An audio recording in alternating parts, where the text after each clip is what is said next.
အယုံရအောင်ကောက်ကြည့်မယ်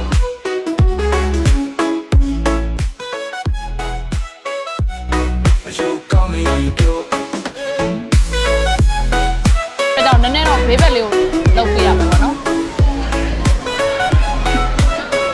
နည်းနည်းတော့လုပ်ရမယ်ရှင်အလယ်လေးရအောင်နည်းနည်းလေးဖင်ထောင်လာပြီအဲ့ဒါလေးနည်းနည်းမှပြတ်တော့မယ်နော်နောက်တစ်ရက်ထပ်ထည့်ကြည့်မယ်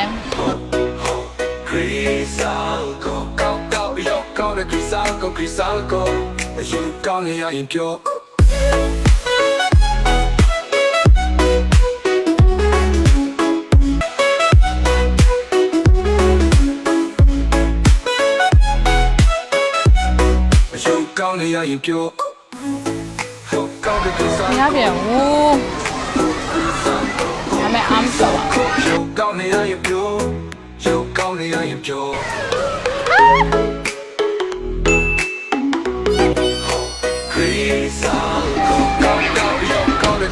တုံးအောင်တယ်